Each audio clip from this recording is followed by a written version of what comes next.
आपण सगळेच ज्या नेत्यांच्या मार्गदर्शनासाठी आतुरलेले आहात ते आपल्या सर्वांचे लाडके नेते आदरणीय पवार साहेब, खासदार संजय राऊत साहेब, सुमनताई पाटील, आमदार अरुण लाड, नितीन बानुगडे पाटील, रोहित पाटील, सुकुमार कांबळे डेमोक्रेटिक पार्टी ऑफ इंडियाचे, संजय बजाज, बाबासाहेब मुळीक राष्ट्रवादीचे कार्याध्यक्ष आणि शहराचे अध्यक्ष सांगलीचे, राष्ट्रवादीचे सरचिटणीस बाळासाहेब पाटील, राष्ट्रवादीचे आमचे युवा नेते शरद लाड, शिवसेनेचे प्रमुख माननीय संजय विभूते, प्रदीप माने, हनुमंतराव देसाई अप्पा, शंकरदादा पाटील, रावसाहेब पाटील, राहुल पवार, तालुका राष्ट्रवादीचे अध्यक्ष विश्वासराव पाटील सावर्डेकर, ताजुद्दीन तांबोळी, संजय पाटील तुर्चीचे, सादिक खाटीत, सूरज पाटील, रावसाहेब पाटील, दत्तात्रय हुबाळे, राजू जानकर, या निमित्तानं उपस्थित असणारे सर्वच मान्यवर आणि बंधू भगिनींनो, आज महाविकास आघाडीचे उमेदवार म्हणून चंद्रहार पाटील यांचा प्रचारासाठी छोटीशी बैठक कमी वेळेत पवार साहेबांनी भेट देऊन आयोजित केलेली आहे। वेळ नव्हता, अनेक सभा होत्या, तरी देखील आपल्या सर्वांना भेटायचं म्हणून पुढच्या सभा जरा पुढे ढकलून ही कदाचित आज दिवसभरातली 5वी किंवा 6वी सभा पहिल्यांदा सुरू होते आहे आणि इथून पुढे साहेब अनेक सभांना जाणार आहेत। महाराष्ट्रामध्ये महाविकास आघाडीचं वातावरण अतिशय उत्तम आहे।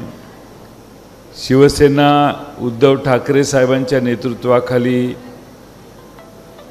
काँग्रेस राहुल गांधींच्या नेतृत्वाखाली आणि पवार साहेबांच्या नेतृत्वाखाली राष्ट्रवादी शरदचंद्र पवार पक्ष हातात हात घालून महाराष्ट्रातल्या सर्व मतदारसंघात लढाई करतोय।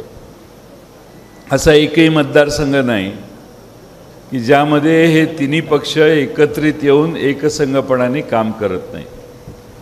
आणि म्हणून आमची सर्वांचीच अपेक्षा आहे की महाराष्ट्रात राष्ट्रवादी काँग्रेसचे 10 लोकसभेचे मतदारसंघ आपण उभे केलेले आहेत। महाराष्ट्रात त्या 10 जागी शिवसेना चांगलं सहकार्य करते, काँग्रेस पक्षही आपल्याला चांगलं सहकार्य करतोय आणि त्यामुळं 10 ठिकाणी महाराष्ट्रात आज अशी परिस्थिती आहे की 10 पैकी घाबरत आम्ही आकडा कमी करतोय, नाही तर कदाचित पैकीच्या पैकी निवडून येतील अशी महाराष्ट्रातली अवस्था आहे।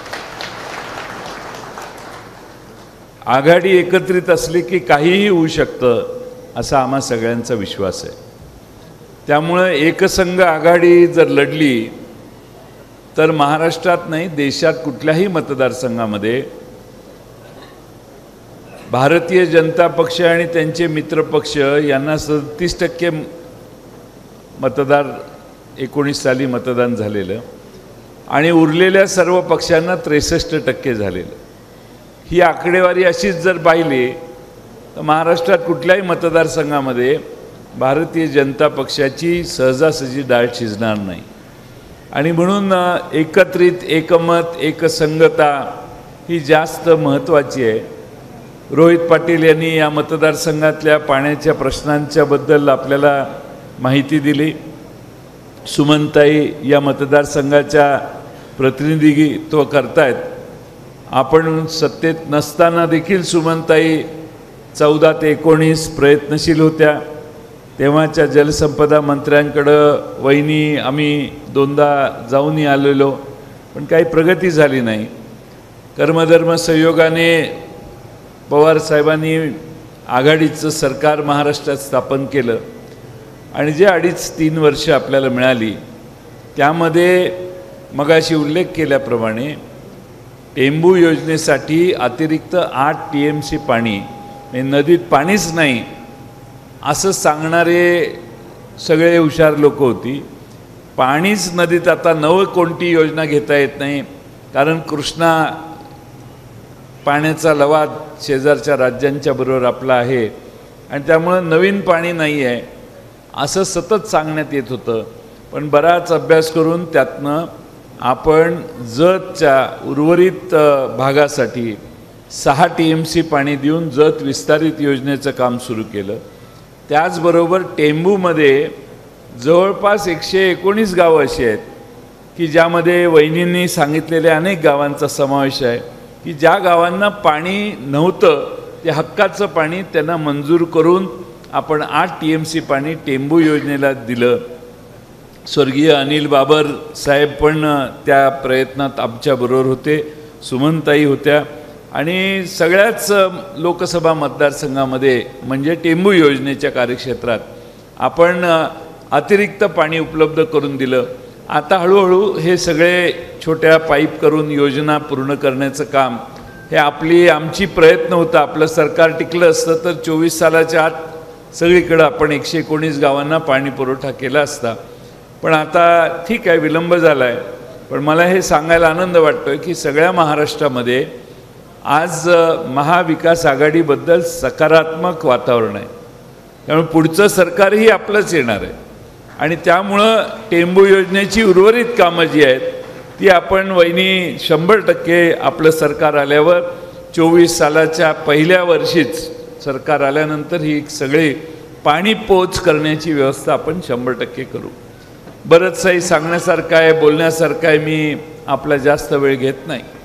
पण माझी आपल्या सर्वांना विनंती आहे की आमचे चंद्रहार पाटील हे जिल्हा परिषदेला एकदा उभे होते.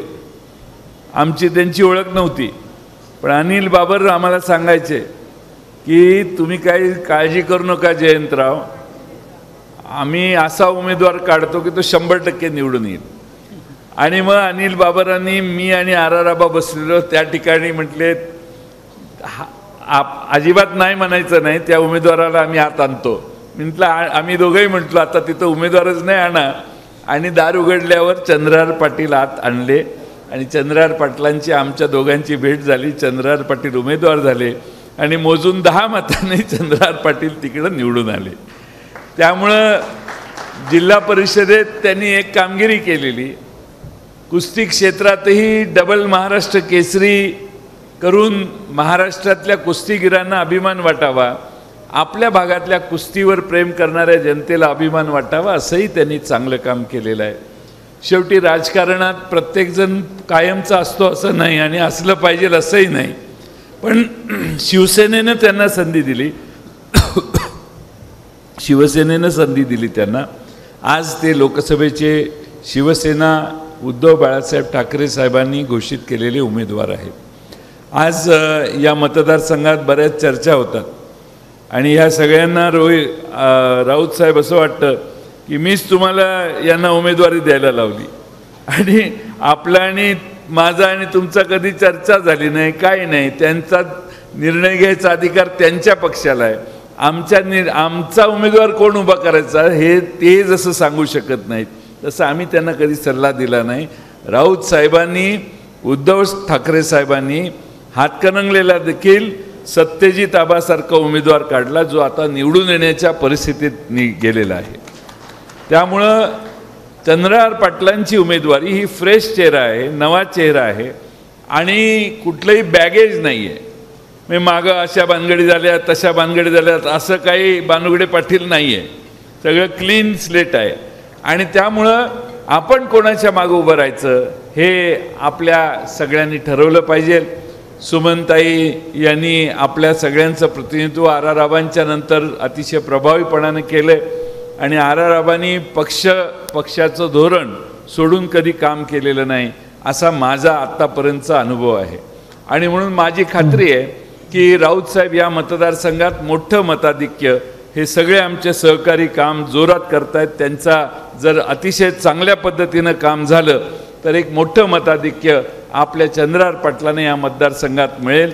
या मतदारसंघामध्येच जे उमेदवार आहेत भाजपचे ते भाजपचे याच मतदारसंघात उमेदवार होते आहेत या मतदारसंघातून।